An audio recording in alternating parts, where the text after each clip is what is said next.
ஸ்தோத்திரம். இரண்டாவது காரியமாய் பார்க்க போகிறோம். ஸ்தோத்திரம். உன்னோடு இருப்பேன் சொன்னார். நான் மோசையோடு இருந்தது போல உன்னோடு இருப்பேன் வாக்கு பண்ணியிருக்கிறார். ஸ்தோத்திரம். அப்ப நாம் ஆராதிக்கிற தேவன் எங்கேயோ இருக்கிறார் நினைக்க வேண்டாம். அவர் நம்மோடு தான் இருக்கிறார். அவர் நமக்குள்ளதான் இருக்கிறார். அல்லேலூயா.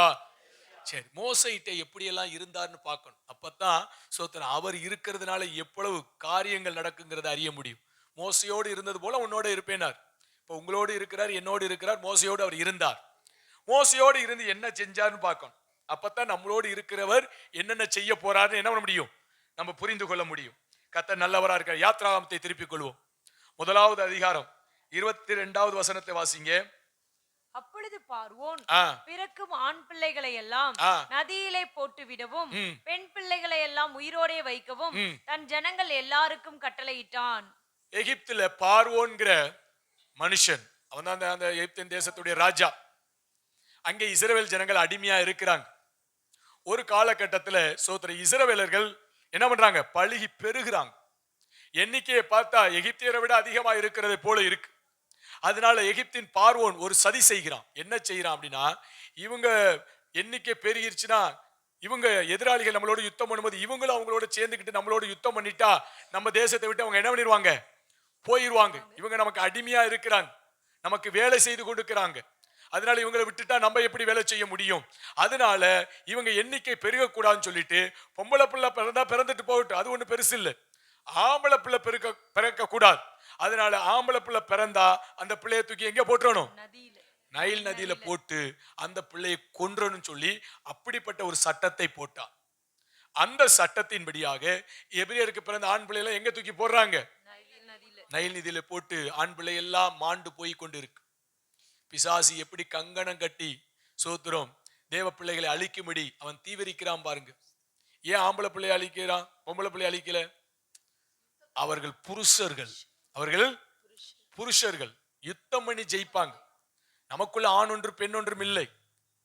சோத்திரம், நமக்குள்ள ஆண் இல்ல பெண் இல்ல, எல்லாரும் கர்த்தருக்குள்ள புருஷரா இருக்கணும்.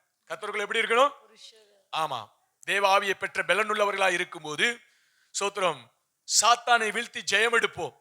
அதனாலதான் சோத்திரம் அவனுக்கு தெரியுது நம்மளை தள்ளிடுவாங்க, நம்மளை அழிச்சிருவாங்க, நம்ம ஆளுகையை நிர்மூலமாக்கிடுவாங்க. பார்வோனுக்கு தெரிஞ்சிச்சுல. அதனால குழந்தையிலே என்ன பண்ணணும், அதனாலதான் குழந்தை கிறிஸ்துக்குள்ள வரும்பொழுதே அவங்களை என்ன பண்ணிடுவான், வேற பிடுங்கிடுவான். கிறிஸ்துக்குள்ள வளர விட மாட்டான், பலப்பட விட மாட்டான். அங்கு எபிரேயர்களை நைல் நதியில போட்டதை போல சோத்திரம் நம்மளை கிறிஸ்துவுக்குள்ள வளர விடாதபடி ஆரம்பத்திலே நம்மளை என்ன பண்ணுவான், அழிக்க பார்ப்பான். அதனாலதான் மனுஷர்களை தூண்டி விடுறது, உறவுகளை தூண்டி விடுறது, சமுதாயத்தை தூண்டி விடுறது. பாத்தீங்கன்னா சோத்திரம் இப்ப நம்ம கிட்டத்தட்ட சோத்திரம் 2011 இங்க ஊழியத்துக்கு வந்தோம். இன்னைக்கு 2025 11 கடைசி, சரி 12 வைத்துக் கொள்வோம். கிட்டத்தட்ட சோத்திரம் எத்தனை ஆண்டுகள் ஆயிப்போச்சு, 13 ஆண்டுகள் என்ன ஆயிப்போச்சு, ஆயிருச்சு. அப்ப இன்னொரு திரள் ஜனங்கள் வந்திருக்கணும். ஏன் பெருக காரணம், சாத்தான் தந்திரமா பிறக்கும் போதே, பிறந்த உடனே அவர்களை வளர விடாதபடி, அவர்கள் எழும்ப விடாதபடி அவன் என்ன பண்ணிடுறான், கொலை செய்கிறவனா இருக்கிறான். இதுவரையும் சர்ச்சுக்கு வந்தவங்க எல்லாம் இதுவரைக்கும் சர்ச்சுக்கு வந்து அற்புதங்களை பெற்றுக்கொண்டு சோத்திரம் இருந்தவங்களை எல்லாரையும் உள்ள கொண்டு வந்தோம்னு வச்சுக்கோங்களே, சோத்திரம் 1000 தொற்றும். சோத்திரம் அந்த அளவு நூற்றுக்கணக்கான ஜனங்களுக்கு போயிரும், எட்டிரும். அப்ப பாருங்க சோத்திரம் அவன் எவ்வளவு கவனமா இருக்கிறான் பாத்தீங்களா பிசாசு. அதனால சோத்திரம் பெருசா வந்து அழிக்க முடியாது, கர்த்தருக்குள்ள பெருசா வளர்ந்து வந்துட்டா அழிக்க முடியாது. அதனால குழந்தையா இருக்கும் போதே, இரட்சகருக்குள்ள வரும்போதே அவங்களை அழிக்கிறதுக்குரிய காரியத்தை என்ன பண்ணுகிறான், சட்டம் போடுகிறான். அதிலே சோத்திரம் அநேகர் மாண்டு குழந்தையிலே மாளுது. ஆனா அதன் மத்தியில சோத்திரம் ஒரு மனுஷனை கர்த்தர் காக்கிறார், உங்களை என்னையும் காத்ததை போல. அல்லேலூயா. சோத்திரம் வாசிங்க. யாத்திரம் 2வது அதிகாரம் 1-9 முடிய உள்ள வசனத்தை வேகமாய் வாசிப்போம். லேவியின் குடும்பத்தாரில் ஒருவன் லேவியின் குமாரத்திகளில் ஒருத்தியை விவாகம் பண்ணினான். அந்த ஸ்ரீ கர்ப்பவதியாகி ஒரு ஆண் பிள்ளையை பெற்று அது அழகுள்ளது என்று கண்டு அதை 3 மாதம் ஒளித்து வைத்தாள். அவள் அதை அப்புறம் ஒளித்து வைக்க கூடாமல் ஒரு நாணற் பெட்டியை எடுத்து அதற்கு பிசினும் கீழும் பூசி அதிலே பிள்ளையை வளர்த்தி நதியோரமாய் நாணலுக்குள்ளே வைத்தாள். அதுக்கு என்ன சம்பவிக்கும் என்பதை அறியும்படி அதன் தமக்கை தூரத்திலே நின்று கொண்டிருந்தாள். அப்பொழுது அப்பொழுது பார்வோனுடைய குமாரத்தி நதியில் ஸ்நானம் பண்ண வந்தாள். ஆ. அவளுடைய தாதிகள் நதியோரத்தில் உலாவினார்கள். அவள் நாணலுக்குள்ளே இருக்கிற பெட்டியை கண்டு தன் தாதியை அனுப்பி அதை கொண்டு வரும்படி செய்தாள். அதை திறந்த போது பிள்ளையை கண்டாள். பிள்ளை அழுதது. அவள் அதன் மேல் இரக்கமுற்று, இது எபிரேயர் பிள்ளைகளில் ஒன்று என்றாள். அப்பொழுது அதன் தமக்கை பார்வோனின் குமாரத்தியை நோக்கி, உமக்கு இந்த பிள்ளையை வளர்க்கும்படி எபிரேய ஸ்ரீகளில் பால் கொடுக்கிற ஒருத்தியை நான் போய் உம்மிடத்தில் அழைத்து கொண்டு வரட்டுமா என்றாள். அதற்கு பார்வோனுடைய குமாரத்தி, அழைத்து கொண்டு வா என்றாள். இந்த பெண் போய் பிள்ளையின் தாயையே அழைத்து கொண்டு வந்தாள். பார்வோனுடைய குமாரத்தி அவளை நோக்கி, நீ இந்த பிள்ளையை எடுத்துக்கொண்டு போய் அதை எனக்கு வளர்த்திடு, நான் உனக்கு சம்பளம் கொடுக்கிறேன் என்றாள். அந்த ஸ்ரீ பிள்ளையை எடுத்துக்கொண்டு போய் அதை வளர்த்தாள். போதும், கர்த்தர் நல்லவராய் இருக்கிறார். அல்லேலூயா. எழுத்தின்படியாகவும் ஆவியின்படியாகவும் குழந்தையாய் இருக்கும் போதே சத்ருவாய் பிசாசு நம்மளை கொல்ல பார்த்தான். எழுத்தின்படியானா நமக்கு கருவுல உருவாகும் போது சோத்திரம். எத்தனையோ பேர் பார்த்தீங்கன்னா சோத்திரம் எவ்வளவோ விதமான ஆபத்துகளை சந்திப்பாங்க. அப்ப நமக்கு தெரியாது, நம்முடைய தாயார் பெற்றோர் சொன்னாதான் தெரியும். ஆவியின்படியாய் கிறிஸ்துவுக்குள்ள வந்ததுக்கு அப்புறமும் நம்ம கர்த்தருக்குள்ள பலப்படக்கூடாதபடி அவன் என்ன பண்றான், அப்படி ஏகப்பட்ட பேரை கொலை பண்ணிட்டான் பிசாசு. ஆனா மோசேக்கு சோத்திரம் கர்த்தர் கிருபை பாராட்டினார். மோசையோடு இருந்ததுனால சோத்திரம் சாத்தானால மோசையை என்ன பண்ண முடியல, அந்த பார்வோனுடைய சட்டம் அதிகாரம் மோசேக்கு செல்லல. அல்லேலூயா. சோத்திரம் இது போலதான் கர்த்தர் சோத்திரம் எத்தனையோ பேர் சோத்திரம் வாழ்க்கையில நஷ்டங்களை சந்திச்சாலும் மோசையோடு இருந்த போல் உங்களோடு இருப்பேன்னு சொன்னார் பாத்தீங்களா. அதனாலதான் கர்த்தருக்குள்ள நிலைத்து இருக்கிறோம். கரந்தட்டி கர்த்தருடைய நாமத்தை மகிமைப்படுத்துவோமா. அல்லேலூயா. சோத்திரம் அப்ப மோசையோடு இருந்ததுனாலதான் சோத்திரம் அந்த அழிவுக்கு மத்தியில சோத்திரம் பாதுகாப்பான ஒரு சூழ்நிலை. அவங்க தாயே சோத்திரம் வளர்க்கும்படியாய் அதற்கு ஒரு சம்பளமும் அவ என்ன பண்றா. இது எவ்வளவு பெரிய காரியம் பாருங்க. சோத்திரம் தன் பிள்ளையை வளர்க்கறதுக்கு யார் சம்பளம் கொடுக்கிறா? சோத்திரம் பார்வோனுடைய குமாரத்தி கொடுக்கிறதை பார்க்கிறோம். பச்சிக்கிற இடத்துல இருந்து பச்சனமும் பலமான இடத்துல இருந்து மதுரமும் கடந்து யார் நம்மளை அழிக்கணும்னு நினைக்கிறாங்களோ அதே இடத்திலிருந்து நன்மைகளை கர்த்தர் புறப்பட்டு வரும்படி கர்த்தர் செய்வார். அல்லேலூயா. சோத்திரம். சரி, இங்கு சோத்திரம் அவ சொல்லுகிறா, பிள்ளைய வள, அதுக்கு நான் கூலி கொடுத்துறேன், ஆனா யாருக்காக வளர்க்கணும் தெரியுமா? எனக்காக வளர்க்கணும் அப்படின்னு சொல்லுகிறார். அல்லேலூயா. தெய்வமும் அதை தான் செய்கிறார். நமக்கு பிள்ளைகளை நம்முடைய கரங்கள்ல கொடுத்திருக்கிறார். அதற்கு வேண்டிய பணம் பொருளாதார காரியங்களை அவர் நமக்கு கொடுப்பார். அந்த பிள்ளையை யாருக்காக வளர்க்கணும்? இரட்சகர் ஆண்டவராகிய இயேசு கிறிஸ்துவுக்காக வளர்க்கணும். அந்த பிள்ளையை கொடுத்தது கர்த்தர், அதை வளர்ப்பதற்கு வேண்டிய பொருளாதாரங்களை தருகிறது கர்த்தர். அப்ப யாருக்காக வளர்த்து எடுக்கணும்? இயேசு கிறிஸ்துவுக்காக. சோத்திரம். அப்ப அந்த பிள்ளைகளை அந்த பிள்ளை வளர்க்கும் போது சோத்திரம் அவள் 10 கட்டளைகளை சொல்லி சொல்லி என்ன பண்ணுகிறா, வளர்க்கிறார். யூதர்களுக்குள்ளே ஒரு வழக்கம் உண்டு. தாய்ப்பால் எடுத்து சோத்திரம் பிள்ளைக்கு கொடுக்கும் போது 10 கட்டளைகளை என்ன பண்ணிக்கிட்டே இருப்பாங்க, சொல்லி கொடுப்பாங்க. அது ஆழமாய் சோத்திரம் அந்த பிள்ளைக்கு என்ன பண்ணிரும், இருதயத்துல பதிஞ்சிரும். வாழ்நாள் முழுவதும் அதை கை கொண்டு ஜீவிப்பாங்க. சோத்திரம். அப்ப நம்முடைய வாழ்க்கையிலும் சோத்திரம் பிள்ளைகளுக்கு எதை கற்றுக் கொடுக்கணும்? பரிசுத்த வேதாகமத்தை, சத்தியத்தை, உபதேசத்தை என்ன பண்ணணும், பிள்ளைகளுக்கு கற்றுக் கொடுக்கணும். அவங்க அதுல கற்று வளர்ந்தாதான் அடுத்து நம்ம தேவனுடைய கரத்துல என்ன பண்ண முடியும், கொடுக்க முடியும். ஸ்தோத்திரம். அப்ப தேவன் சோத்திரம் நம்முடைய பிள்ளையை கொண்டு என்ன தேவ சித்தம் வைத்திருக்கிறாரோ அந்த தேவ சித்தத்துக்கு நேரா என்ன பண்ணுவார், வழி நடத்துவார், ஆசீர்வதிப்பார். என்ன இப்படி சொல்றீங்க, நாங்க பிள்ளையை நல்லா படிக்க வச்சு சம்பாதிக்கலாம்ல நினைக்கிறோம் அப்படின்னு நினைக்க கூடாது. அல்லேலூயா. சோத்திரம். பிள்ளைக்கு கஞ்சி கொடுத்தவர் அவர் தான், உங்களுக்கு அவர் என்ன பண்ணுவார், ஆகாரத்தை கொடுப்பார். சோத்திரம். பிள்ளைகள் ஊழியத்துக்கு போயிருச்சுன்னா என்ன பண்றது? சோத்திரம். பக்கத்துல இருந்தா பரவாயில்ல. சோத்திரம். தூரமா போயிருச்சுன்னா என்ன பண்றது? எங்க அனுப்பினாலும் சோத்திரம் தேவன் கூட வருவார். அல்லேலூயா. அதனால சோத்திரம் நம்ம பிள்ளைகளை ஆண்டவருக்காக தான் வளர்க்கணும். எனக்கு ஆண்டவர் 2 பிள்ளைகளை தந்திருக்கிறார். பிறக்கும் போதே கர்த்தர்ட்ட சொல்லிட்டேன், ஆண்டவரே சோத்திரம், பிள்ளைகள் கர்த்தருடைய ஊழியத்திற்கு, பிள்ளைகள் கொடுத்தது கர்த்தர், பிள்ளைக்காய் வளர்க்கணும், ஆண்டவருக்காய் வளர்க்கணும். சோத்திரம். வளர்க்கறதுக்கு வேண்டிய வருமானங்களை அவர் கொடுக்கிறார். சோத்திரம். வளர்த்து பிள்ளையை யார் கையில கொடுத்துடணும்? ஆண்டவர் கையில கொடுக்கணும். ஆண்டவர் என்ன ஊழியங்களை செய்ய சித்தமா இருக்கிறாரோ சோத்திரம் அதன் பாதையில பிள்ளைகள் என்ன பண்ணணும்? சோத்திரம். அதுக்காண்டி படிக்க வைக்க கூடாதா? படிக்க வைக்கணும், நல்லா படிக்க வைக்கணும். எல்லாத்துலயும் ஃபர்ஸ்ட் மார்க் எடுக்கணும்.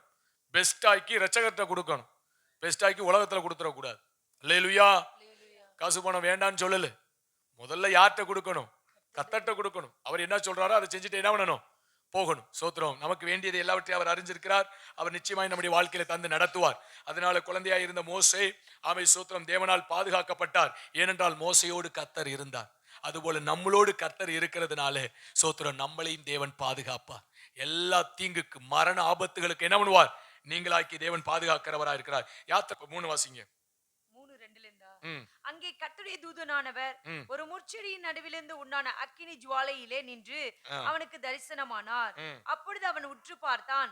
முட்செடி அக்கினியால் ஜுவாலித்து எரிந்தும் அது வெந்து போகாமல் இருந்தது. அப்பொழுது மோசே, இந்த முட்செடி வெந்து போகாது இருக்கிறது என்ன? நான் கிட்டே போய் அந்த அற்புத காட்சியை பார்ப்பேன் என்றான். அவன் பார்க்கும்படி கிட்ட வருகிறதை கர்த்தர் கண்டார். முட்செடியின் நடுவிலிருந்து தேவன் அவனை நோக்கி, மோசே மோசே என்று கூப்பிட்டார். அவன் இதோ அடியேன் என்றான். அப்பொழுது அவர், இங்கே கிட்டி சேராயாக, உன் கால்களில் இருக்கிற பாதரட்சையை கழற்றி போடு, நீ நிற்கிற இடம் பரிசுத்த பூமி என்றார். போதும். கர்த்தர் நல்லவரா இருக்கிறார். இந்த வசனங்கள் 2-5 வரையும் பார்த்தாலே சோத்திரம் பல மணி நேரம் ஆகி போயிரும். ஏன்னா அவ்வளவு ஆழமான சத்தியங்கள் அதுல அடங்கி இருக்கு. நான் மேலோட்டமாய் சொல்லி கடந்து போகிறேன். கடந்த நாட்கள்ல கூட சோத்திரம் பாஸ்டர் சுரேஷ் அவர்கள் இந்த பகுதியை எடுத்து விளக்குனாங்க. தேவனுக்கு மகிமை உண்டாகட்டும். இங்கே சொல்லப்பட்டிருக்கு சோத்திரம் அவர் மேய்ச்சிக்கிட்டே வரும்போது முச்செடியில் ஆண்டவர் என்ன பண்ணுகிறார்? தரிசனமாகிறார். மோசே மோசே என்று கூப்பிடுகிறார். நீ நிற்கிற இடம் பரிசுத்த பூமி என்று சொல்லப்படுகிறதை பார்க்கிறோம். அப்ப சோத்திரம் மோசே வளர்ந்து வருகிற காலத்துல தேவ சத்தத்தை கேட்கிறதை பார்க்கிறோம். தேவன் நம்மளோடு இருப்பாரானால் ஆமை சோத்திரம் மோசையோடு இருந்ததுனாலதான் மோசே தேவ சத்தத்தை கேட்டாரு. ஒரு அற்புத காட்சியை கண்டார். இதுபோல நம்முடைய வாழ்க்கையிலும் அற்புதமான காரியங்களை காணும்படி செய்வார். அதுபோல சோத்திரம் பிரத்யட்சமாய் தேவ சத்தத்தை கேட்கும்படி செய்வார். அப்படி கேட்கும்போது அவர் நம்முடைய வாழ்க்கையில எதிர்பார்க்கிற ஒன்றுதான். இந்த பூமி எப்படிப்பட்ட பூமி? பரிசுத்தமான பூமி. உன் பாதரட்சியை கலட்டி போட வேண்டிய காரியங்கள் நம்முடைய இருதயத்தில் இருந்து என்ன பண்ணிடணும்? கலட்டி போடணும். பழைய ஆண்டு செய்தி அதுதான். சோத்திரம் குஷ்டம் நீங்கணும். தேவன் நம்மளை பரிசுத்தமாக்குகிறார். அவரை நோக்கி கெஞ்சி பிரார்த்திக்கணும். தேவன் இரக்கம் செய்வார். அப்ப சோத்திரம் அவர் பரிசுத்த பூமி என்று சொல்லுகிறார். அப்ப அவரிடத்துல நெருங்கி நாம் கடந்து வரும்பொழுது ஆமை சோத்திரம் பரிசுத்தத்தை தேவன் நம்முடைய வாழ்க்கையில எதிர்பார்க்கிறதுனால ஆமை சோத்திரம் அசுத்தமான காரியங்களை நம்முடைய இருதயத்தை விட்டு என்ன பண்ணணும்? கலட்டி போடணும். சோத்திரம் அப்பதான் நம்ம கிட்ட தேவன்ட்ட என்ன பண்ண முடியும்? நெருங்க முடியும். அப்ப மோசையோடு இருந்தது போல நான் உன்னோடு இருப்பேன்னு சொன்னாரே, அந்த அற்புத காட்சியை மோசே கண்டாரே. மோசே மோசேங்கிற சத்தம் அவருக்கு கேட்கப்பட்டதே. பரிசுத்தத்தை அவர் எதிர்பார்த்தாரே. இது போல நம்முடைய வாழ்க்கையிலும் இந்த அனுபவத்திற்குள்ளே கடந்து வர தெய்வம் உதவி செய்வார். அற்புதங்களை காணும்படியாய் அற்புத காட்சியை கண்டதை போல நாமும் காணும்படி அதுபோல சோத்திரம் மோசே மோசேன்னு கூப்பிட்டது போல உங்க பேரை சொல்லி இரட்சகர் என்ன பண்ணுவார்? இப்படி சொன்னாலும் கூப்பிட மாட்டார். கூப்பிடுவான்னு சத்தமா சொல்லணுமா இல்லையா? நீங்க தான் அரை தூக்கத்துல இருக்கிறீங்களே, இன்னும் கொஞ்ச நேரத்துல முக்கா தூக்கத்துல போயிருவீங்க. சோத்திரம் அடுத்து சேர்ல இருந்தெல்லாம் கீழே விழுக போறீங்க. சோத்திரம் பக்கத்துல ஒரு ஆள் பிடிச்சுக்கோங்க. கர்த்தருக்கு ஸ்தோத்திரம். தூங்கிடக்கூடாது. அதனால சோத்திரம் மோசையோடு இருந்தாருன்னா இந்த அனுபவம் மோசைக்கு கிடைச்சிச்சு. தேவன் நமக்கு இந்த வாக்கு பண்ணி இருக்கிறார். அப்ப இந்த அனுபவத்தை நம்மளும் என்ன பண்ணணும்? அப்ப அற்புதங்களை பார்க்கணும். பக்கத்துல கையை பிடிச்சு சொல்லுவீங்க. கையை பிடிச்சு சொல்லுங்க. அற்புதங்களை நீ பார்ப்பாய், தேவ சத்தம் கேட்பாய். மோசையின் அனுபவம் வாழ்க்கையில உண்டாகும். அல்லேலூயா. சும்மா மோசையோடு இருந்த போல இருப்பேன்னா சரி ஏதோ நம்மளோட இருப்பார் போல அப்படின்னு இருந்துடக்கூடாது. இந்த அனுபவம் மோசைக்குள்ள வந்துச்சுன்னா நமக்குள்ளே அந்த அனுபவம் என்ன பண்ணணும்? கடந்து வரணும். சோத்திரம் யாத்ரா 3:10 வாசிங்க. எகிப்திலிருந்து அழைத்து வரும்படி உன்னை பார்வோன் இடத்துக்கு அனுப்புவேன் வா என்றார். மோசையோடு இருக்கிறேன், உன்னோட இருக்கணும், சந்தோஷம் தான். இப்ப அடுத்து சொல்றாரு, அப்பா நான் உன்னை பார்வோன் இடத்துக்கு என்ன பண்ணணும்? உன்னை அனுப்ப போறேன், அதனால வா அப்படிங்கிறார். பக்கத்துல சொல்லுங்க, எப்ப வேணாலும் காலிங் வரும் சொல்லுங்க. தேவ அழைப்பு வரும், ஊழிய அழைப்பு வரும், ஆயத்தமா இருங்க. அல்லேலூயா. மோசே அப்ப சொல்றாரு, இது நமக்கு ஒத்து வராது. இது நமக்கு, நான் நல்ல ஆடு மேய்ச்சிக்கிட்டு இருக்கிறேன், நல்ல சம்பளம் கிடைக்குது, நல்ல ஆடு குட்டி போடுது, குடும்பம் பிள்ளை குட்டியோடு எப்படி இருக்கிறேன்? சேஃபா இருக்கிறேன். ஆனா மோசையோடு இருக்கிற மாதிரி நீங்க என்ன பண்ணணும்? என்னோட இருக்கணும்னு சொல்லுவோம். மோசையோடு இருக்கிற மாதிரி என்னோட இருக்கணும். அப்ப மோசை கிட்ட எப்படி இருக்கிறார் பாருங்க. அதெல்லாம் ஒரு காலம்பா, 40 வருஷம் மேய்ச்சது போதும், 40 வருஷம் மேய்ச்சது போதும், குடும்ப பிள்ளை குட்டி வாழ்ந்ததெல்லாம் போதும். ரைட். இப்ப சோத்திரம் மிகவும் அவசரமான வேலை இருக்கு. ஏன்னா சோத்திரம் ஜனங்கள் கூக்குரல் இடுகிறார்கள். திரள் கூட்டம் அழிவை நோக்கி கடந்து போய் கொண்டிருக்கு. அந்த ஜனங்களை மீட்கணும்னா ஒன்னதான் நான் என்ன பண்ணிருக்கிறேன்? தேர்வு செய்திருக்கிறேன். அதற்காக தான் உன்னை நைல் நதியில போடாதபடி என்ன பண்ணி இருக்கிறேன், பாதுகாத்து இருக்கிறேன். நம்மளை ஜீவனோடு வைத்ததற்கு ஒரு நோக்கம் இருக்கு. அல்லேலூயா. இல்லைன்னா கொரோனாவிலே போய் சேர்ந்திருப்போம்ல, இல்லைன்னா கருவிலே போயிருப்போம்ல. எவ்வளவு வியாதிகள் வந்துச்சு, எவ்வளவு பலவீனங்கள் வந்துச்சு, எவ்வளவு விபத்துகள் வந்துச்சு, எவ்வளவு ஆபத்துகள் வந்துச்சு. எப்போ நம்ம வாழ்க்கை முடிஞ்சிருக்கணுமே. எவ்வளவு பேருடைய வாழ்க்கை முடிஞ்சிச்சே. மோசே வாழ்க்கை முடியலையே. ஏன்னா மோசையோடு கர்த்தர் இருக்கிறார். எதுக்காண்டி இருக்கிறார்? நீ பார்வோன் இடத்துல போய் என்ன பண்ணணும், நிக்கணும். என் ஜனத்தை எகிப்திலிருந்து என்ன பண்ணணும், விடுதலை ஆக்கணும். கானான் தேசத்துக்கு கொண்டு போய் என்ன பண்ணணும், சேர்க்கணும். இந்த பொறுப்பை மோசே மீது இருந்தது. அதனாலதான் கர்த்தர் என்ன பண்ணுகிறார், மோசேக்கு ஒரு அழைப்பு கொடுக்கிறார். இது போல ஒவ்வொருவருக்கும் நமக்கு ஒரு அழைப்பு வைத்திருக்கிறார், ஒரு திட்டத்தை வைத்திருக்கிறார். பார்வோனை போல ஆவிகள் என்ன பண்ணி கொண்டிருக்கு, தேசத்துல கிரியை செய்து அடிமைப்படுத்தி கொண்டிருக்கு. விக்கிரக ஆவிகள் அடிமைப்படுத்தி கொண்டிருக்கு. மந்திரவாதத்தின் ஆவிகள் அடிமைப்படுத்தி கொண்டிருக்கு. சாதி சமுதாயம் அடிமைப்படுத்தி கொண்டிருக்கு. இந்த அடிமைத்தனத்திலிருந்து இந்த ஜனங்களை என்ன பண்ணணும், இரட்சகருடைய நாமத்தினால் மீட்டெடுத்து அவர்களை என்ன பண்ணணும், நித்திய ராஜ்யத்திலே கொண்டு வந்து சேர்க்கணும். அந்த பொறுப்பை மோசே மேல வைத்து வா என்று அழைக்கிறார். அல்லேலூயா. அதனால கொஞ்ச காலம் தான் நமக்கு தொழில், காரியம், குடும்பம், பிள்ளை, சோத்திரம். ஏற்ற காலம் வரும்போது அழைப்பு வரும். எனக்கு அப்படித்தானே சோத்திரம். வேலைக்காண்டி ஆண்டவரை தேடி வந்தேன். ஆண்டவர் வேலை கொடுத்தார், குடும்பம் கொடுத்தார். சோத்திரம். ஒரு 4.5 வருஷம் நல்லா போய்கிட்டு இருந்துச்சு. அதுக்கப்புறம் சோத்திரம் தேவன் தரிசனத்தில் வெளிப்படுகிறார். உனக்கு என்ன சம்பளம்னு கேட்கிறாரு. இவ்வளவு சம்பளம்னு சொல்றேன். சோத்திரம். வெள்ளையும் சொல்லியுமா வந்து நிக்கிறார். ஃபுல்லா ஒயிட். ஆனா முகம் பிரகாசிக்குது. என்ன முகம்னு பார்க்க முடியல. இந்த படத்துல பார்க்கிற இயேசுநாதர்லாம் கிடையாது. அதெல்லாம் அப்படியே அவருடைய முகத்தை யாரும் பார்க்க முடியாது. ஒரே பிரகாசம். சத்தம் மட்டும் கேட்குது, தெளிவா தெரியுது, கேட்குது. உனக்கு என்ன சம்பளம்னு கேட்கிறாரு. என்னுடைய சம்பளத்தை நான் சொல்றேன். அப்ப அவர் சொன்னாரு, அந்த சம்பளத்தை நான் உனக்கு தரேன், நீ என் வேலைக்கு வா அப்படின்னார். அல்லேலூயா. சோத்திரம். அந்த சத்தத்திற்கு கீழ்ப்படிஞ்சு அர்ப்பணிச்சு ஏற்ற வேளையில இரட்சகருடைய ஊழியத்திற்குள்ள வர கர்த்தர் கிருபை பாராட்டினார். அந்நாள் முதல் இந்நாள் வரையும் அவர் குறைவில்லாமல் போஷித்து வழி நடத்தி கொண்டு இருக்கிறார். அல்லேலூயா. கர்த்தர் சோதனை கைவிட மாட்டார். அழைத்தவர் கரம் பிடித்து கடைசி வரைக்கும் என்ன பண்ணுவார், நடத்தி செல்வார். அதனால சோத்திரம். மோசையோடு இருக்கிறது போல உங்களோடு இருக்கணும்னா கண்டிப்பா ஒரு நாள் காலிங் வரும், அழைப்பு வரும். சோத்திரம். மோசை போல என்ன பண்ணிட்டு இருக்க கூடாது. ஐயோ நான் பைபிள் காலேஜ் போய் படிக்கலையே, எனக்கு எழுத்து கூட்டி படிக்க தெரியாது. சோத்திரம். எனக்கு மந்த புத்தியா இருக்கே, மந்த நாவா இருக்கே, திக்கு நாவா இருக்கே. சோத்திரம். அப்படியெல்லாம் எனக்கு என்ன பண்ண தெரியாது ஒண்ணுமே. அதெல்லாம் கேட்கல. சொல்ற இடத்துக்கு போய் நின்னா போதும், அவர் பேசுவார். போய் அந்த இடத்துல போய் நின்னா போதும், பேசுவார். ஆந்திராவில் ஒரு அம்மா சோத்திரம் ஆண்டவருக்குள்ள வந்தாங்க. இந்து குடும்பத்திலிருந்து ஆண்டவருக்குள்ள வந்தாங்க. அந்த அம்மா ஒண்ணுமே தெரியாது. அவர் சொன்னார், உடனே ஊழியத்துக்குள்ள வந்தாங்க. ஒரு கிருபா வரத்தை கொடுத்தார். ஜெபிச்சா சுகமாகும், எந்த வியாதியானாலும் சுகமாகும். திரளான ஜனங்களை இரட்சகருக்குள்ள வழி நடத்த கர்த்தர் கிருபை பாராட்டினார். அல்லேலூயா. அதனால அழைக்கிறவருக்கு தெரியும், வரங்களை கொடுத்து நடத்துவார். மோசே சொல்றேன், எப்பா சோத்திரம், சொந்த ஜனமே என்ன நம்பாது. இஸ்ரவேலர் என்ன பண்ண மாட்டாங்க, என்ன நம்ப மாட்டாங்க. அப்ப சொல்றாரு, அடையாளத்தோடு ஒன்று அனுப்புறேன், கோலை கீழே போடு, அது பாம்பாய் மாறும். எடு சோத்திரம், அது மீண்டும் என்ன ஆயிரும், கோலா மாறிடும். கையை அறையில போடு சோத்திரம், வெண்குஷ்டம் பிடிச்ச மாதிரி இருக்கும். திருப்பி எடு சோத்திரம், அது என்ன ஆயிரும், சரியாயிரும். இந்த அற்புதத்தை அவங்கள்ட்ட காமி. ஆமை சோத்திரம். ஜனங்கள் நம்புவார்கள். அல்லேலூயா. அதுக்கு தான் மோசையோடு கர்த்தர் இருக்கிறார். நம்மளை கொண்டு அற்புதங்களை செய்வார், நம்மளை கொண்டு அடையாளங்களை செய்வார். ஜனங்கள் இரட்சகரை விசுவாசிப்பதற்காக, இரட்சகருக்குள்ள வருவதற்காக உங்களை கொண்டு அற்புதங்களை செய்யதான் ஆண்டவர் உங்களோடு என்னோடு கூட இருக்கிறார். அல்லேலூயா. யாத்ரா 3:12 வாசிங்க. அதுதான் அந்த அடையாளம், இந்த அற்புதங்கள். சரி போதும். யாத்ரா 3:14 வாசிங்க.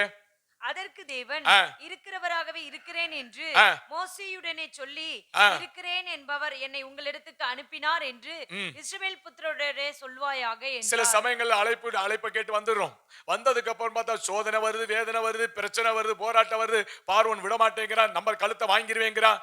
ஆண்டவரே நீர் இருக்கிறீரா இல்லையா, நீங்க சொல்லிதானே நான் வந்தேன். ஒரு மனுஷன் ஆண்டவருக்குள்ள வரமாட்டேறாங்க. எவ்வளவு பேருக்கு டாக்ஸ் கொடுத்தாச்சு, எவ்வளவு பேருக்கு சுவிசேஷம் அறிவிச்சாச்சு, எவ்வளவோ சொல்லி பார்க்கிறோம். ஆனாலும் இவங்க திருந்தின பாடு இல்லையே. நீங்க இருக்கிறீங்களா அப்படின்னு மோசைக்கு கேள்வி எழும்பும் எல்லாருடைய வாழ்க்கையிலும். சோத்திரம். பிரச்சனைகள் நீடித்துக் கொண்டே இருக்கும்போது, எதிர்பார்க்கிற நன்மை தடைபட்டு கொண்டே இருக்கும்போது, தெய்வம் இருக்கிறாரா அப்படின்னு சந்தேகமா எழும்பும் போது தெய்வம் பதில் கொடுக்கிறாரு, எப்பா எங்கும் போகல, இருக்கிறவராகவே இருக்கிறேன். அல்லேலூயா.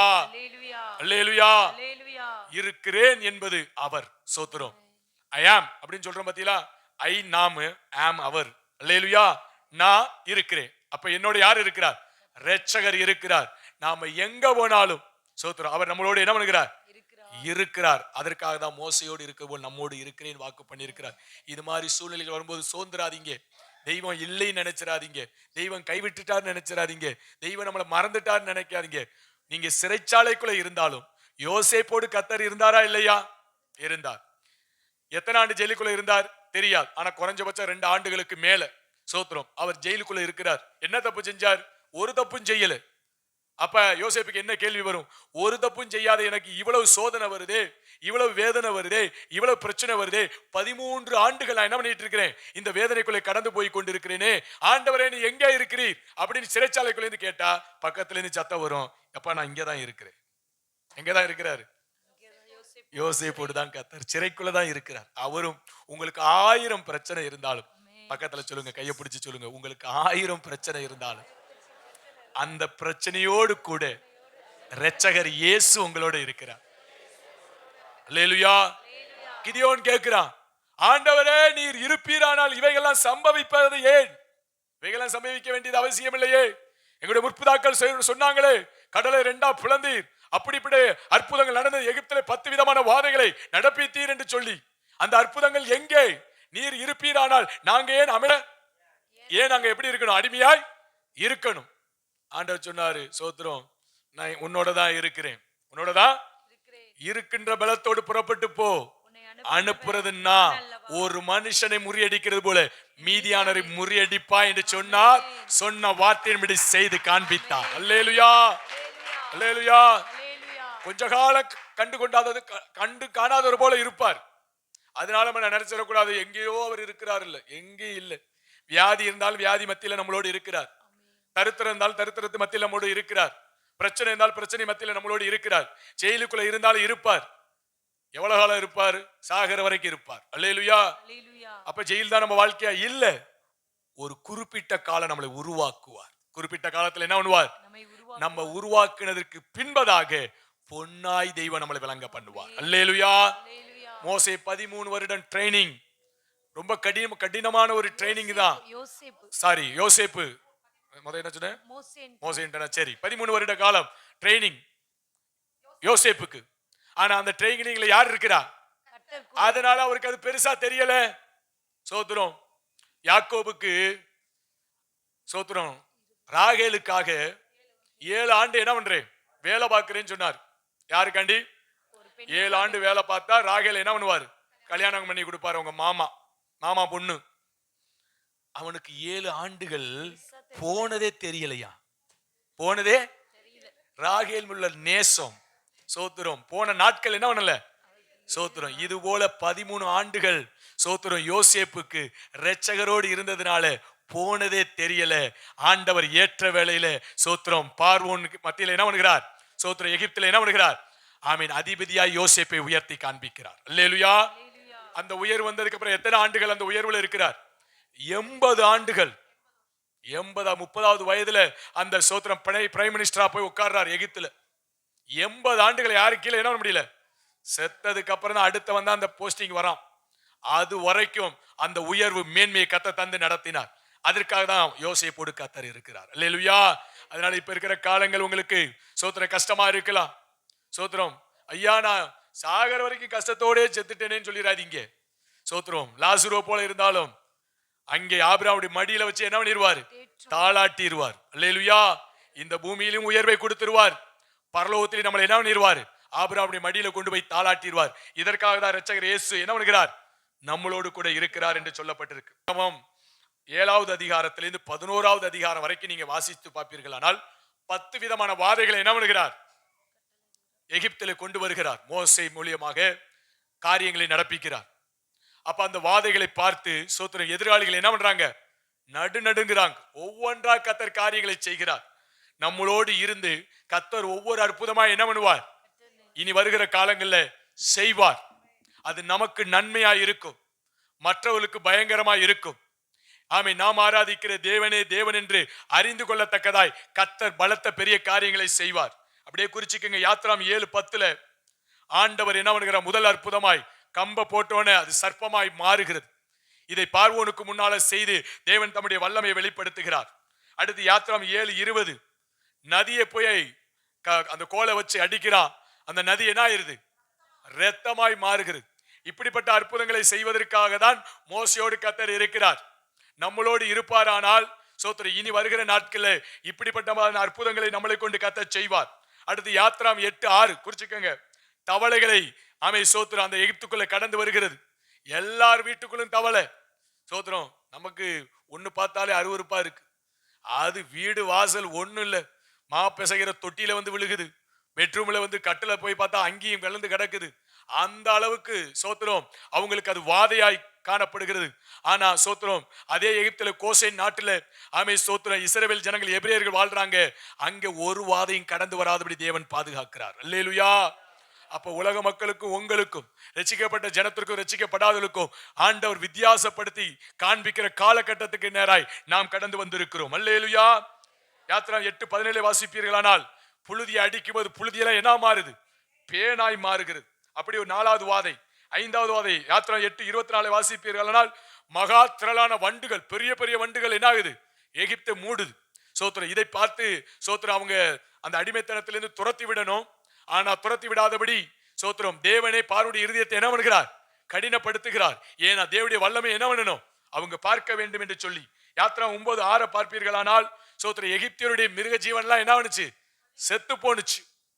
ஆனா சோத்திரம் இஸ்ரவேலோட ஒண்ணு கூட என்ன பண்ணல? சாகல. யாத்ரா 9:10 பார்ப்பீர்களானால் மனிதர்கள் மேலும் மிருகங்கள் மேலும் எரிபந்தமான கொப்பளம் வந்து நிக்குது. பெரிய பெரிய வேனக்கட்டி. இந்த நெருப்பு பட்டா எப்படி புஷ்ஷுன்னு வீங்கும் பாத்தீங்களா? அது மாதிரி கொப்பளம் எகிப்தியருக்கு. ஆனா இஸ்ரவேலருக்கு என்ன பண்ணல? கடந்து வரல. இப்படி ஒரு 7வது வாதையை கொண்டு வருகிறார். 8வது யாத்ரா 9:23 வாசிச்சு பார்ப்பீர்களானால் தேசத்துல மழை பெய்யுது. என்ன மழை? கல்லு மழை. சோத்திரம் நல்ல பெரும் பாறாங்கல்லாம் என்ன பண்ணுது? விழுகுது. அதுல பெரிய சேதம் உண்டாகுது. ஆனா இஸ்ரவேல் இருக்கிற ஜனங்களுக்குள்ள ஒரு கல்மலை பெறாதபடி, கல்மலை பொழியாதபடி தேவன் பாதுகாக்கிறார். 9வது சோத்திரம் வாதை யாத்ரா 10:13 வாசிக்கும் போது வெட்டி கிளிகளை அனுப்புறார். எல்லா பயிரையும் என்ன பண்ணுது? நொடி பொழுதுல நாசமாக்குது. பெரிய நஷ்டத்தை சந்திக்கிறாங்க. 10வது வாதை யாத்ரா 10:22 வாசிக்கும் போது 3 நாள் சூரியனே என்ன பண்ணல? வரல. கார் இருளா போயிருச்சு. ஆனா இஸ்ரவேலருக்கு எப்படி இருக்கு? அந்த கோசே நாட்டுல அவங்களுக்கு வெளிச்சமா இருக்கு. இப்படி 10 விதமான வாதைகள் எகிப்திலே தேவன் மோசையை கொண்டு என்ன பண்ணுகிறார்? செய்து தம்முடைய வல்லமை என்ன பண்ணுகிறார்? விளங்க பண்ணுகிறார். சோத்திரம் தூங்காதீங்க, முடிச்சுக்கங்க. சோத்திரம் ஆண்டவர் எதுக்கு மோசையோடு இருந்தார்னா அவருடைய வல்லமையை விளங்க பண்ண. அல்லேலூயா. கர்த்தர் உங்களை கொண்டு என்னை கொண்டு என்ன பண்ண போகிறார்? அவருடைய வல்லமையை விளங்க பண்ண போகிறார். அதான் மோசையோடு இருக்கிற போல நான் உங்களோடு கூட இருக்கிறேன்னு சொன்னதுக்கு அர்த்தம். சோத்திரம் நம்மளோட ஒருத்தர் இருந்து அவரால் ஒண்ணுமே நடக்கலைன்னா அவர் இருக்கிறதுனால என்ன பிரயோஜனம்? நம்ம வீட்டுல ஒருத்தர் இருக்கிறாங்க, ஒரு காரியமும் செய்யறது இல்ல, சும்மாவே இருக்குன்னா அவரை வச்சு என்ன புண்ணியம்? ஒரு பிரயோஜனமும் கிடையாது. அதனால இயேசு நம்மளோடு இருக்கிறேன்னு வாக்கு பண்ணி இருக்கிறார். உலகத்தின் முடிவு வரையும் சகல நாட்கள் நான் உங்களோடு கூட இருப்பேன்னு சொல்லி போயிருக்கிறார். சொன்னவர் உண்மையுள்ளவர், நம்மளோடு தான் இருந்து கொண்டிருக்கிறார். இப்ப மோசையோடு இருந்த போல் உன்னோடு இருப்பேன்னு சொல்லி இருக்கிறார். இருக்கிறவர் நம்மளை கொண்டு என்ன பண்ணுகிறார்? கிரியைகளை செய்கிறார். அவருடைய வல்லமை அவர் விளங்க பண்ணுகிற தேவனாய் இருக்கிறார். அல்லேலூயா. அதுக்காகத்தான் என்ன பண்ணுகிறார்? தேவன் நம்மளோடு கூட இருக்கிறார். யாத்ராங்கம் 13வது அதிகாரம் 16 வாசிங்க. பிற்காலத்தில் உன் குமாரன் இது என்ன என்று உன்னை கேட்டால் நீ அவனை நோக்கி கர்த்தர் எங்களை பலத்த கையினால் அடிமைத்தன வீடாகி எகிப்திலிருந்து புறப்பட பண்ணினார்.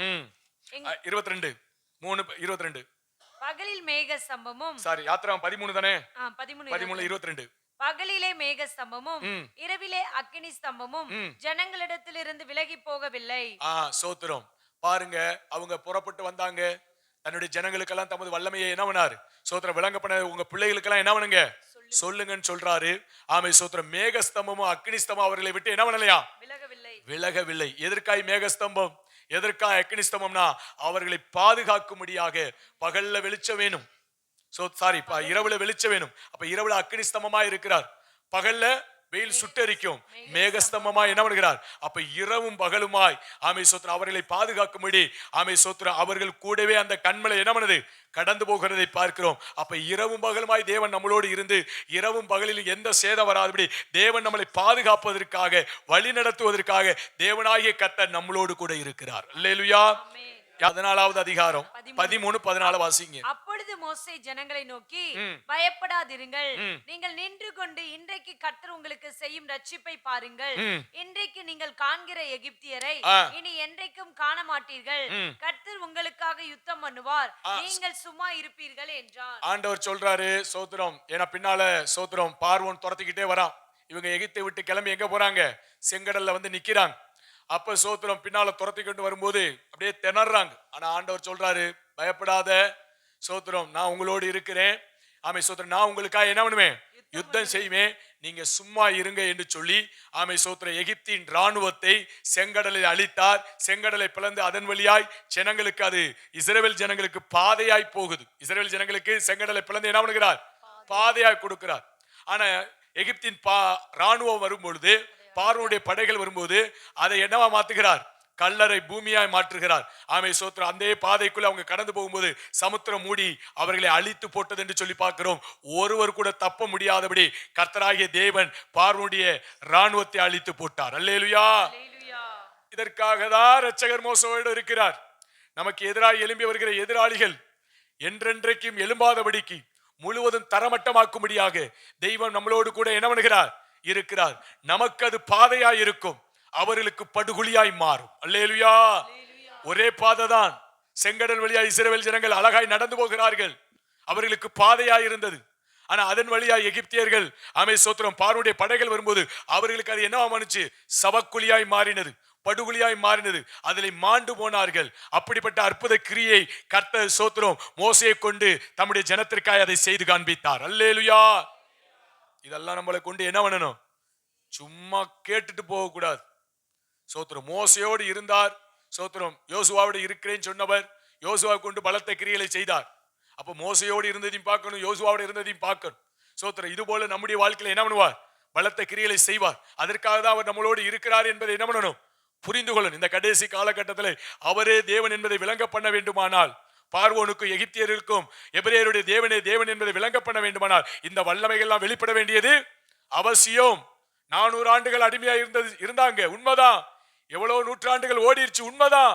ஆனா கடைசி காலம் கர்த்தருடைய வருகை சமீபமா இருக்கிறது. அதனால சோத்திர இப்படிப்பட்ட வல்லமைகள் வெளிப்பட வேண்டியது அவசியமா இருக்கு. மோசையை கொண்டு கர்த்தர் செய்ததை போல இந்த கடைசி நாட்களை நம்மளை கொண்டு கர்த்தர் காரியங்களை நடப்பிக்க போகிறார். அல்லேலூயா. அடுத்து யாத்திராம் 20வது அதிகாரம் 1-17 குறிச்சுக்கங்க. சோத்திரம் 10 கட்டளை பிரமாணங்களை கர்த்தர் மோசைக்கு கொடுக்கிறார். சோத்திரம் தேவனுடைய பிரமாணங்களை நாம் கை கொள்ளணும், அவருடைய சத்தியத்தை கை கொள்ளணும்.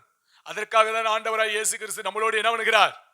ஏன்னா பிரமாணத்தை கை கொண்டால் தான் நித்திய ராஜ்யத்துக்குள் போய் சேர முடியும், இந்த பூமியில சமாதானத்தோடு சுகமாய் வாழ முடியும். அதற்காக தான் சோத்திரம் மோசையோடு கர்த்தர் இருந்தார். மோசைக்கு 10 கட்டளையை கொடுத்தார். அந்த கட்டளையின் பின்பதாக அநேக சோத்திரம் கட்டளைகளை கொடுத்து இஸ்ரவேல் ஜனங்களை அந்த கட்டளைக்குள் கடந்து வரும்படி செய்தார். நம்முடைய வாழ்க்கையிலும் என்ன பண்ணணும்? இயேசு இருக்கிறார், அவருடைய வல்லமை எல்லாம் வெளிப்படுது, ரைட், அவருடைய கிரியெல்லாம் வெளிப்படுது, எல்லாம் சரிதான். ஆனா அவருடைய வார்த்தையின்படி நடக்கணும். அதற்காக ஒரு இரட்சகர் நம்மளோடு கூட என்ன பண்ணுகிறார்? இருக்கிறார். வார்த்தையை காத்துல விட்டுறக்கூடாது, வாழ்க்கை எப்படியும் இருந்துடக்கூடாது. அதனாலதான் மத்தேயு 7:21, 22, 23 வாசிக்கும் போது, ஆண்டவரே உங்க நாமத்தினால் பிசாசு துரத்தினோம், உங்க நாமத்தினால் தீர்க்கதரிசனம் உரைத்தோம்.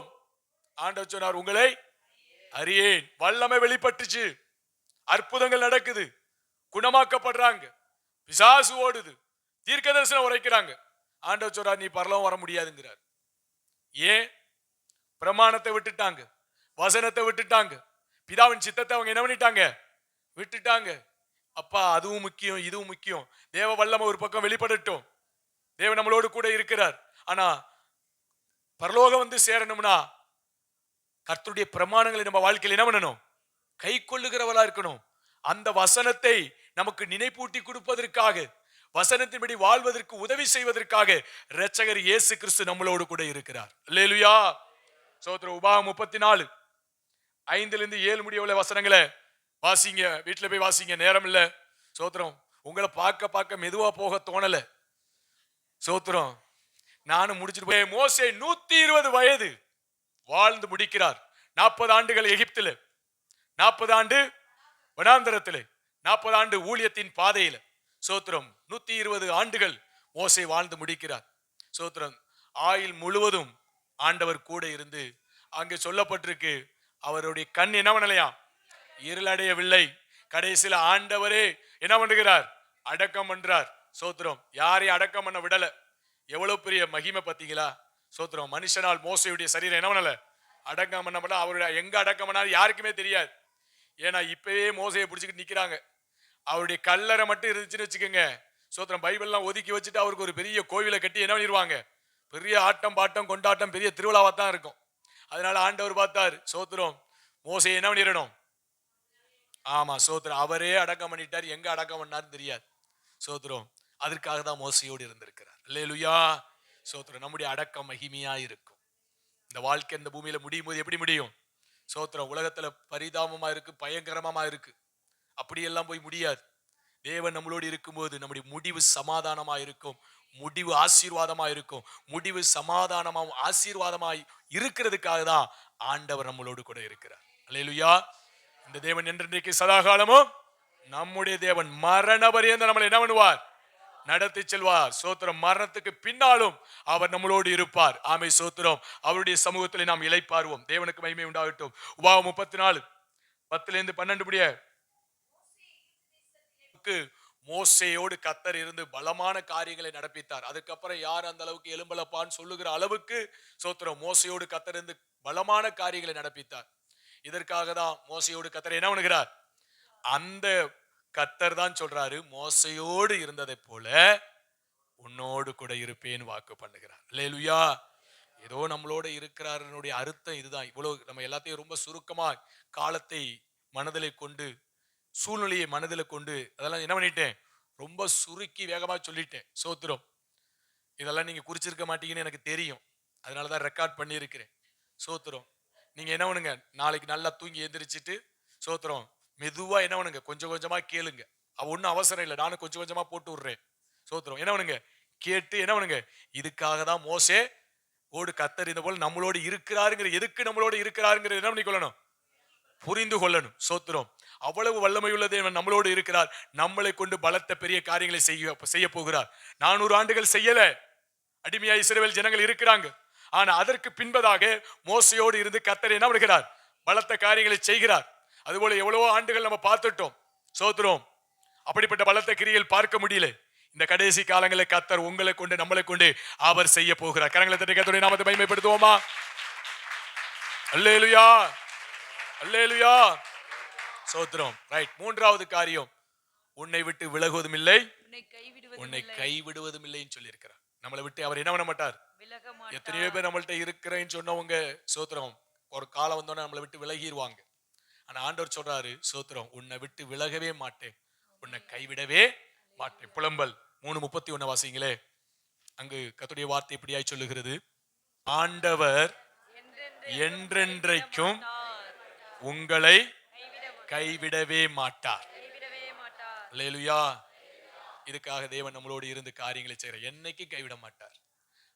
அவரை விட்டு விலகாமல் நம்ம இருப்போமானால், அவரை வாழ்நாள் முழுவதும் பற்றி கொள்வோமானால், ஒரு நாள் அவர் நம்மளை விட்டு என்ன பண்ண மாட்டார், விலக மாட்டார். என்றென்றைக்கு கைவிட மாட்டேன்னு சொல்லி இருக்கிறார். இம்மையிலையும் காப்பார், மறுமையிலும் நம்மளை காத்து நடத்துறோம். உபாகமம் 31:8 வாசிங்க. கர்த்தர் தாமே உனக்கு முன்பாக போகிறவர். ஆண்டவர் சொல்றாரு, ஆண்டவர் உங்களுக்கு முன்னால எனக்கு முன்னால அவர் என்ன பண்ணுவார், போகிறவரா இருக்கிறார். அவர் உன்னோட இருப்பார். ஆண்டவர் அவர் உன்னோட இருப்பாரா. அவர் உன்னை விட்டு விலகுவதும் இல்லை, அவர் உன்னை விட்டு விலகுவதும் இல்லை, உன்னை கைவிடுவதும் இல்லை, உன்னை கைவிடுவதும் இல்லை. நீ பயப்படவும் கலங்கவும் வேண்டாம் என்றார். நீ பயப்படவும் கலங்கவும் வேண்டாம் என்றார். அப்ப சில சூழ்நிலை வரும்போது நமக்கு பயம் வருது இல்ல, வியாதி வித்தியாசமாய் கடந்து வரும்போது, பிரச்சனைகள் நம்மளை சூழ்ந்து கொள்ளும் போது. ஆனா ஆண்டவர் சொல்றாரு, நான் உனக்கு முன்னால போறேங்கிறார். நீ எந்த பிரச்சனையை சந்திக்க போறியோ, எந்த பிரச்சனை உனக்கு பெருசா இருக்கோ, எதை பார்த்து நீ பயப்படுறியோ, எதை பார்த்து நீ அங்கலாய்க்கிறியோ, ஆமை சோத்ரா, அதற்கு முன்பதாக நான் என்ன பண்றேன், நீ போறதுக்கு முன்னால நான் போறேன். நான் உன்னை விட்டு விலக மாட்டேன், உன்னை கைவிட மாட்டேன், நீ பயப்பட வேண்டாம் என்று சொல்லி இருக்கிறார். கர்த்தர் நல்லவரா இருக்கிறார். அதனால எதை குறித்து நம்ம பயப்பட வேண்டாம். அவர் நமக்கு முன்னாலே போய் நம்மளை விட்டு விலகுவதில்லை, நம்மளை கைவிட. எபிரேயர் 13:5 வாசிக்கும் போது அங்கு சொல்லப்பட்டிருக்கு, நீங்கள் பண ஆசை இல்லாதவர்களாக இருக்கீர்கள், உங்களுக்கு இருக்கிறவைகள் போதும் என்று எண்ணுங்கள், உங்களுக்கு இருக்கிறது போதும் என்று எண்ணுங்கள், நான் உங்களை விட்டு விலகுவதும் இல்லை, உங்களை கைவிடுவதும் இல்லை என்று சொல்லி இருக்கிறார். இந்த இடத்துல ஒரு சின்ன ஒரு பகுதியை நமக்கு ஒரு கட்டளையாய் சொல்லுகிறார். அப்பா பண ஆசைக்கு மட்டும் போயிடாதேங்கிறார். என்ன ஆசைக்கு போயிடாதே? பண ஆசை. ஆமா, சோத்திரம். பணம் நமக்கு வேணும், கர்த்தர் தருவார், கைவிட மாட்டார். ஆனா பண ஆசை வந்துருச்சுன்னா சோத்திரம் தேவனை மறந்துடுவோம். தேவனுடைய காரியங்களிலே கவனம் செலுத்த மாட்டோம். அநியாயத்துக்குள்ள போயிருவோம், அக்கிரமத்திற்குள்ள போயிருவோம். அதுக்கப்புறம் சோத்திரம் இரட்சகரை மறுதலிச்சுட்டு போயிருவோம். அதனால சோத்திரம் பண ஆசைக்குள்ள போயிடாத. சோத்திரம் அப்ப ஆண்டவர் சோத்திரம் எத்தனையோ காரியங்களுக்கான இந்த காரியத்தை எவ்வளவு அழகா சொல்லி வரார் பாருங்க. சோத்திரம் பண ஆசை வந்துட்டா நான் உன்னோட இருக்க முடியாது. பண ஆசை வந்துட்டா ஆமா, நான் உன்னை விட்டு விலக வேண்டியது வரும். அவர் நம்மளை விட்டு விலகிறாரு இல்லையோ, நம்ம அவரை விட்டு விலகிடுவோம். சோத்திரம் பண ஆசை வந்துட்டா. சோத்திரம் கேட்காத செல்வத்தை சாலமோனுக்கு தேவன் கொடுத்தார். கேட்காத செல்வத்தை ஆமை சோத்திரம் அதன் நிமித்தமாய் அவர் வழி விலகி போனார் என்று சொல்லி பார்க்கிறோம். தேவ கிருபை ஆமை சோத்திரம்.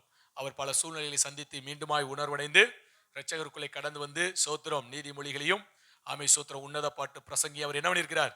எழுதி தந்துட்டு போயிட்டார். எல்லாம் மாயைப்பா, என்ன போல அப்படி வழி விலகாதீங்கன்னு சொல்லிட்டு போயிட்டார். கர்த்தருக்கு ஸ்தோத்திரம். அதனால நமக்குள்ளே சோத்திரம் இந்த ஒரு பகுதியில கவனம் செலுத்துற. ஏன்னா அந்த கடைசி காலத்துல சோத்திரம் இதை ஒரு பெரிய ஆயுதமா சாத்தான் என்ன பண்ணுகிறான்? எப்படி மொபைல ஒரு பரிசுத்த குலைச்சலுக்கு கொண்டு வரானோ அதுபோல சோத்திரம் இந்த பணங்கிற ஒரு காரியத்துல சோத்திரம் அநேகரை வீழ்த்துறான். பணத்துக்கு மயங்காத ஆள் யார் இருக்கா? பணம்னா பணமும் வாயை திறக்குமா சொல்லி வச்சிருக்காங்க, சும்மா ஒண்ணும் சொல்லல. சோத்திரம் பணம்னு சொன்னா போனா என்ன பண்ணும்? வாயை திறக்குமா. சோத்திரம்.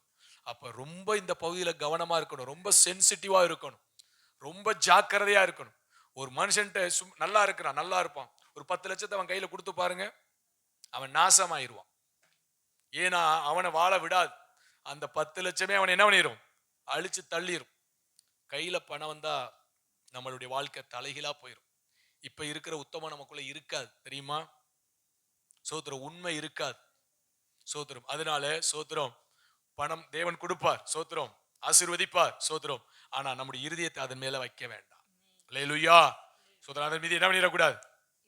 வச்சிடக்கூடாது. எப்பொழுதும் நேசரை தான் நம்ம நேசிச்சுக்கிட்டே இருக்கணும், இயேசுவதான். சோத்திரம். அதனாலதான் பரிசுத்த பவுல் சொல்லும் போது எதுவும் தேவனுடைய அன்பை விட்டு என்ன முடியாது, பிரிக்க முடியாதுன்னு நிச்சயித்து இருக்கிறார்.